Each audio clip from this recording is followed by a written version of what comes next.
اعوذ باللہ من الشیطان الرجیم بسم اللہ الرحمن الرحیم الحمد للہ والصلاة علی اہلہا اما بعد نہایت ہی قابل احترام محترم سامعین کرام السلام علیکم ورحمۃ اللہ وبرکاتہ۔ بعد حمد و ثنا سلسلہ وار اصول الاعتقادیہ کا درسی سلسلہ۔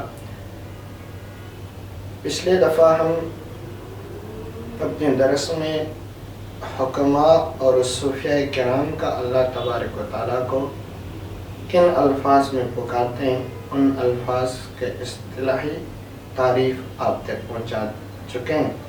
تو آگے جناب شاہ سید محمد نور بخش نور اللہ مرقدہ اللہ مقامہ اللہ تبارک و تعالیٰ پر اعتقاد کے مسئلے میں بیان فرماتے ہیں وَلَا يُرِيدُ أَحَدٌ مِّنَ الطَّوَائِفِ بِعِبَارَتِهِمُ الْمُخْتَلِفَةِ۔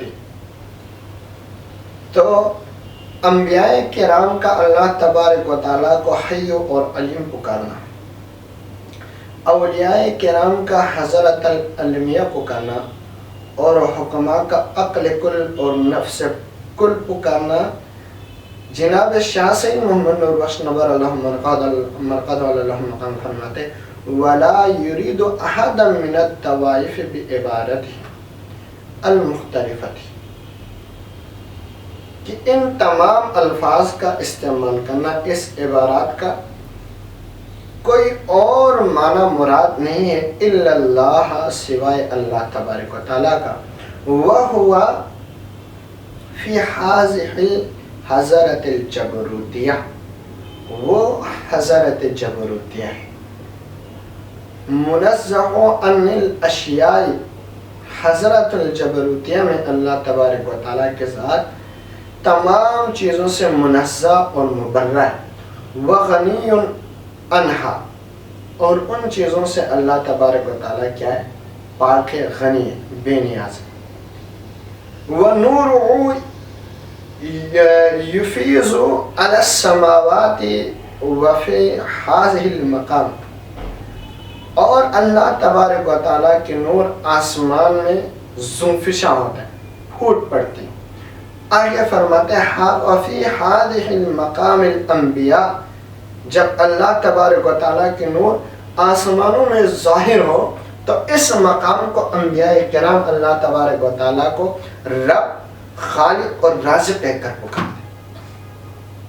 وَأَوْلِيَاءُ بِالصِّفَاتِ الْأَفْعَالِيَّةِ وَالْمَلَائِكَةِ السَّمَوِيَّةِ،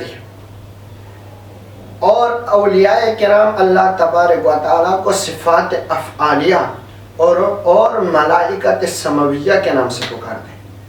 وَالْحُکْمَاءُ بِالْعُقُولِ وَالنُّفُوسِ الْفَلْكِيَّةِ، اور حکماء اللہ تبارک و تعالیٰ کو عقول اور نفوس فلکیہ، والقوا والملکۃ والروحانیت الکواکب، اور قوائے فلکیہ اور ملکہ اور روحانیات کواکب کے نام سے یاد کرتے ہیں۔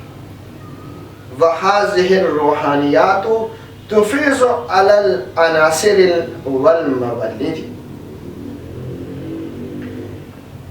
اور یہ روحانیات جو ہیں تفیض و فیضیاب ہوتے ہیں، اس روحانیات سے فیض پاتے ہیں، علی العناصر، فیض پہنچاتے ہیں عناصر پر اور موالد پر۔ تو عناصر سے عناصر روحانیات چار ہیں، آنکھ ہے، پانی ہے، ہوا ہے اور مٹی، اور آگے فرمایا والموالد، اور موالد تین ہیں، نباتات، جمادات اور حیوانات۔ وفی هذه المقام الانبیاء یسمونہ بالمخلوقات، اس مقام پہ انبیاء کرام اللہ تبارک و تعالیٰ کو مخلوقات کے نام سے پکارتے ہیں۔ والاولیاء بالصفات الاثاریۃ، اور اولیاء اللہ تبارک و تعالیٰ کو صفات آثاریہ کے نام سے پکارتا ہے۔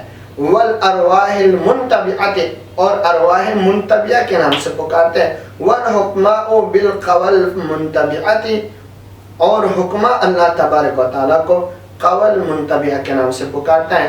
ومراد بعبارتہم، اور ان تمام عبارات کا مراد جو ہے، ان تمام عبارات سے مراد ذاتہ و صفاتہ و افعالہ و آثار، اللہ تبارک و تعالیٰ کی ذات ہے، اس کے صفات ہے، افعال ہے اور آثار۔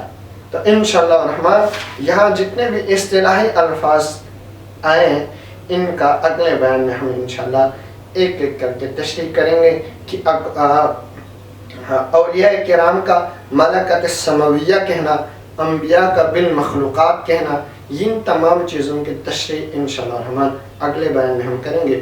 دعا ہے کہ پروردگار ہمیں اسلام کا سمجھنے اور اس پر عمل کرنے کی توفیق عطا فرما۔ وآخر دعوانا الحمد للہ رب العالمین۔